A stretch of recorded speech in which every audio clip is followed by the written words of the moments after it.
홍준표 자유한국당 대표가 빨간 목도리를 두르고 어디 아래쪽을 향하고 있네요. 네, 이 빨간 목도리, 빨간 넥타이는 트레이드 마크와도 같은데요. 홍준표 대표가 아래쪽을 물끄러미 바라보고 있는데 거기 있는 게 뭐였냐면요. 지금 여기가 시화공단인데 시화공단의 포장품 생산업체에서 이제 제품을 둘러보는 그런 모습입니다. 네, 홍 대표가 요즘 현장을 찾는 행보가 잦아졌는데요.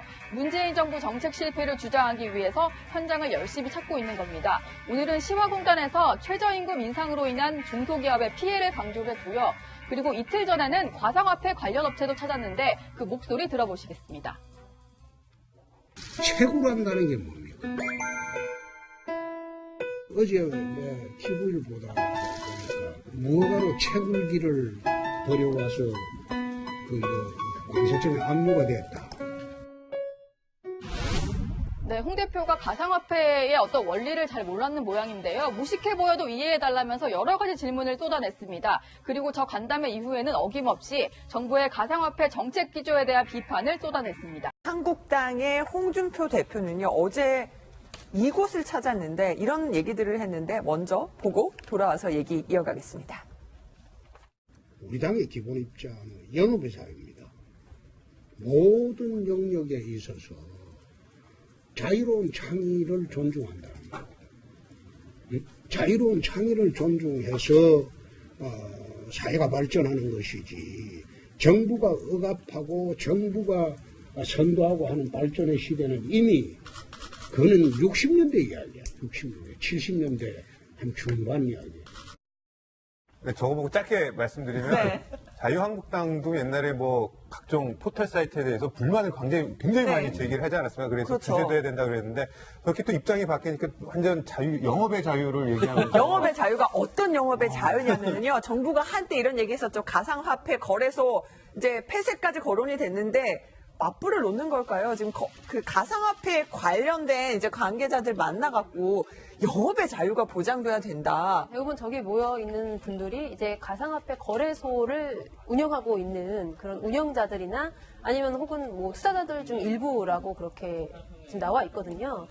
근데 저 자리에서 이제 홍준표 대표가 이렇게 물었다고 합니다. 채굴이 뭡니까? 네, 그러니까 좀 가상화폐 거래소 제한에 대한 어떤 그런 정부의 정책에 대해서 반대를 하러 가기는 갔지만 네. 사실상은 어떤 정보도 없이 그냥 단순히 정부가 추진하는 것에 반대를 하기 위해서 간 것은 아닌가, 이제 이런 의심을 지금 지울 수가 없는 그런 상황인 거죠. 근데 영업의 자유 물론 중요합니다만은 적절한 입법 활동을 통해서 어떤 그 국민 전체의 국익에 대한 것이라면 당연히 이게 제한을 할 수 있는 그런 것이고, 단순히 이제 저희가 처음에 비판했던 것들은 이제 그런 입법 활동 절차 없이 그냥 함부로 이렇게 어떤 가상화폐 거래 자체를 이제 도박으로 규정하는 그런 정부의 태도에 대해서 이제 2030들이 분노했던 것인지, 그렇다고 해가지고 지금 현재 가상화폐 거래소가 아무런 문제가 없다, 이런 또 태도도 적절하지 않은 것이거든요. 홍준표 대표가 좀 제대로 알고 간 것인지 약간 의심스럽고, 사실 이제 국회 토론회에서 바른정당 의원들은 좀 상당히 많은 그런 지식을 가지고 공부를 많이 하고 나와서 좀 논리적으로 이렇게 반박하는 측면이 있었는데, 홍 대표의 어제 방문이 네. 과연 이제 그만큼 준비된 상태의 비판인지는 약간 좀 의문의 여지가 있습니다. 저도 저 화면 보면서 영업의 자유라는 말 좀 깜짝 놀랐어요. 우리나라 헌법에 영업의 자유가 없는 걸로 저는 알고 있습니다. 그리고 영업의 자유라는 말은 익숙하긴 합니다만 오히려 영업과 관련된 단어로 많이 쓰는 법정 용어는 영업 정지죠. 그러니까 네. 아마도 홍준표 대표는 가상화폐 거래소를 중단시키겠다라는 정부 발표에 대해서 이게 영업을 중단시키는 거구나. 근데 영업은 영업의 자유가 있지 않느냐라는 그냥 1차원적인 지금 반박을 하신 것 같은데, 적절한 단어도 아닌 것 같고, 그 적절하지 않은 단어를 저렇게 쉽게 내뱉은 이유는 제가 볼 때 일단 가상화폐 논란에 대한 전반적인 사실관계에 대한 파악이 안 돼 있는 상태신 것 같아요. 채굴이 뭐냐고 물어본 것도 그렇고. 그렇기 때문에 저런 식의 정부 정책에 대한 비판은 금방 박 차장님이 말씀하신 것처럼 지방선거 앞두고 저기에 자유한국당은 이슈 맞불이라고 돼 있지 않습니까? 그러니까 정부의 실정들을 계속 공격하겠다. 그걸로 제1야당의 존재감을 지켜내겠다는 건데, 저렇게 실정을 공격하면 사실 공격 안 하면 못합니다. 왜냐하면 가상화폐 논란에 대해서는 그러면 블록체인 사업이 가지고 있는 미래의 어떤 지향적인 내용은 무엇이고, 그것들이 우리 4차 산업혁명에 어떤 의미를 갖고 있고, 그것이 지금 가상화폐는 어떻게 연결되어 있는데 가상화폐와 관련된 여러 가지 투기와 투자의 문제점들은 무엇이고, 그 거래소의 내용들의 문제는 무엇인지, 그다음 2030들이 왜 거기 열광하는지, 이런 모든 것들 종합적으로 알아본 다음에야 영업의 자유든 이런 이야기를 해야 되는데, 불쑥 거래소는 좀 폐지하면 안 됩니다. 그렇죠. 영업의 자유는 지켜야 됩니다. 아니 근데 저는요, 근데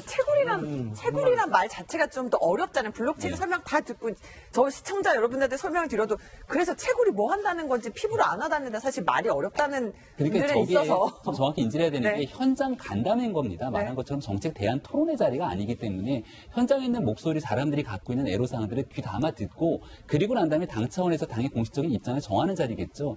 그러니까 홍준표 대표의 말에 대해서 막말이라고 좀 비하하시는 분들도 있지만 또 때로는 굉장히 듣기 쉽게 얘기하는 그런 장점을 갖고 있기도 한데 여기에 대해서 당대표가 가서 사실은 가상화폐에 대해서 잘 모르는 사람들도 있기 때문에 채굴이 뭐냐라고 물어볼 수 있는 거고 거기에 대해서 현장에 가장 애로사항을 갖고 있는 사람들이기 때문에 그 문제를 충분히 설명할 수 있다라고 저는 생각을 하고요. 일단 그렇다면 이 문제를 이제 어떻게 받아들고 사실은 여러 가지 정당들이 있는 건데 문재인 정부가 취하고 있는 가상화폐에 대한 정책들에 대해서 반대되는 기조를 갖고 있다면 어떤 정당이 힘을 가지고 이 문제를 강하게 야당으로서 맞붙을지가 중요한 건 아니겠습니까? 아마 이 여기에 대한 대안적인 정책들을 가지고 현재 자유한국당 그리고 국민의당 바른정당이 건전한 경쟁을 하게 되면 저는 그건 바람직한 행보다라고 생각을 합니다. 근데 저는 아무리 생각해도 김지배 변호사도 잘 알겠지만 가상화폐 정책과 관련된 여야 간의 그러니까 찬반 논란에서 영업의 자유란 이유로 비판한 적이 있습니까? 저는 처음 듣는 이야기 같은데. 영업의 자유라기보다는 원래 맞는 용어는 이제 직업의 자유라든지 경제 활동의 자유. 예, 그죠. 거래의 자유 뭐 이런 쪽의 표현이 이제 적절한 용어기는 하겠지만 뭐 비슷한 맥락에서 그렇게 이야기한 것은 아닐까 싶고요. 근데 다시 한번 말씀드리지만 김식 교수님 적절하게 지적하셨던 대로 영업의 자유라는 것이 무제한적으로 절대로 그렇게 보장되는 것은 아니고 당연히 어떤 공익을 위해서 제한될 수 있다라는 것을 전제로 해야 되는데 그 공익이 무엇인지에 대한 고찰이 과연 있었는가 이 부분은 다시 한번 좀 짚고 넘어가야 될 부분인 것 같습니다. 저희가 가상화폐 얘기가 나오면 항상 뜨거운 논쟁이 벌어지는데 사실은 이런 행보들이요. 지방선거를 앞두고 지금 표심 잡기라고 볼 수 있는데 홍준표 대표는 최근 이제 신년 기자회견에서 이런 얘기를 했었어요. 대구시장 자유한국당에서 관련해가지고 지키지 못하면은 한국당 문 닫아야 된다라고 얘기를 했어요. 보면은 이 절박감은 분명히 박문혁체가 느껴지거든요. 그럼요. 그러니까는 뭐 지역주의를 강조하는 건 아닌데 기본적으로 이제 각 정당이 지역에 기반을 해서 지금 활동을 하고 있기 때문에 자유한국당의 입장에서는 대구가 굉장히 중요한 의미가 있습니다. 근데 여기에서 대구시장을 만약에 민주당이나 아니면은 통합신당한테 뺏기게 된다면 이거는 당의 존립근거가 굉장히 많이 흔들리는 거기 때문에 그래서 이제 홍준표 대표가 신년 인사회를 처음 시작하는 것도 대구에서부터 시작했던 것도 그런 맥락인데요. 그래서 이제 대구를 만약에 잃게 되면 문을 닫겠다 이렇게 얘기를 한 거죠. 그런데 이제 오늘 또 다른 또 보도는 이렇게 나왔어요. 문재인 대통령과 최근에 민주당 이제 원내 지도부가 만났는데 이제 지방선거 얘기가 나왔다는 사실이 지금 뒤늦게 지금 보도가 되기도 했어요. 네.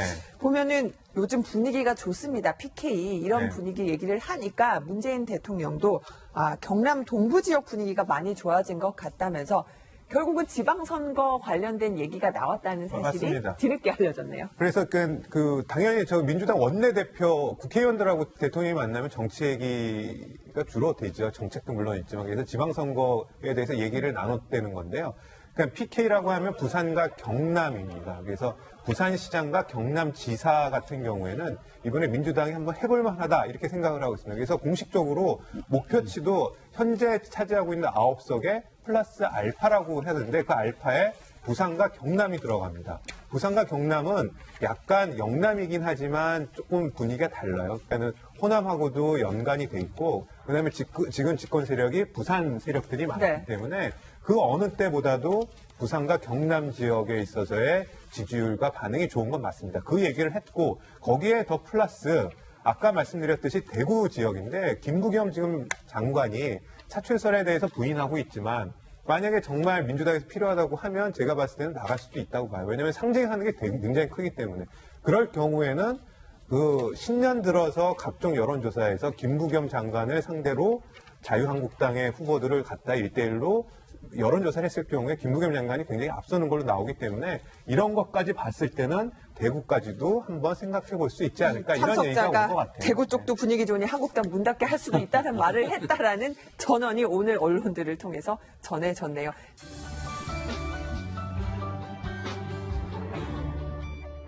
다음 소식은요. 네, 조선일보 사면 보시겠습니다. 일본 아베 총리가 오는데요. 왜 오나요? 조선일보는 이렇게 제목을 달았네요. 평창 오는 아베, 미국 느낌에 움직였다.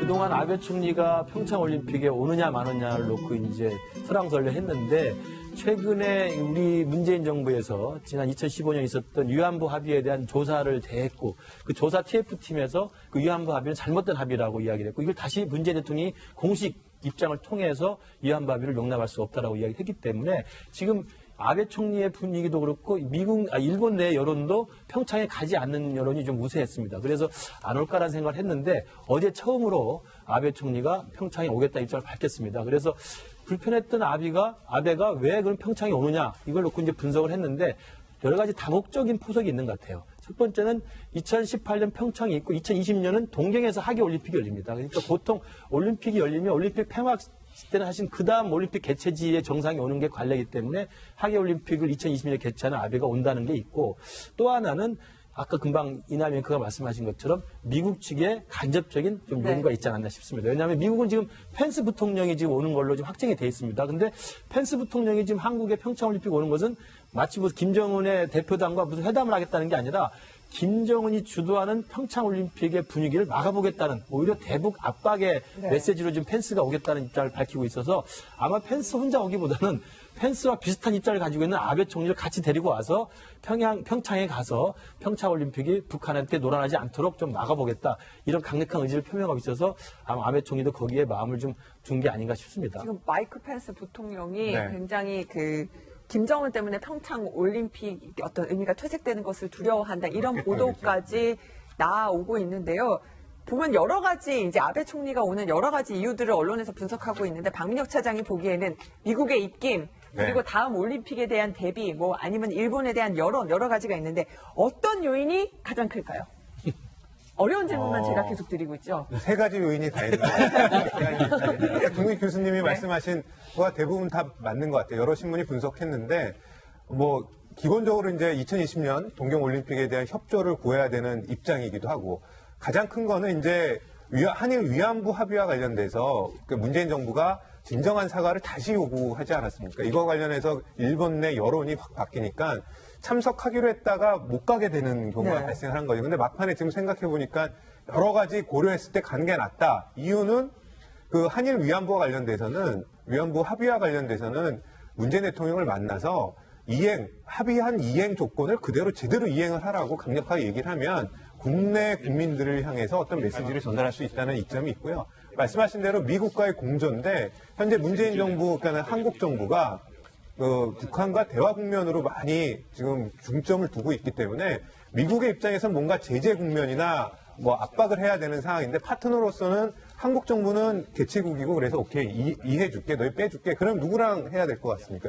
일본이랑 해야 되기 때문에 아베 총리 보고 와라. 그래서 우리가 미일 동맹, 그러니까 미일 관계가 공고함을 한번 보여주자. 그러면서 아까 이남희 앵커가 얘기한 대로 이 평창 올림픽이 평양 올림픽이 되지 않도록 미국과 일본이 나서서 제대로 할 말을 해주겠다 이런 취지로 메시지를 던졌기 때문에 아베가 오는 걸로 그렇게 분석을 하고 있습니다. 지금 이런 얘기도 나오네요. 우리 정부 관계자는 일본도 2년 뒤에 도쿄올림픽 하는데 한국인 관광객들을 의식하지 않을 수 없었을 것이다.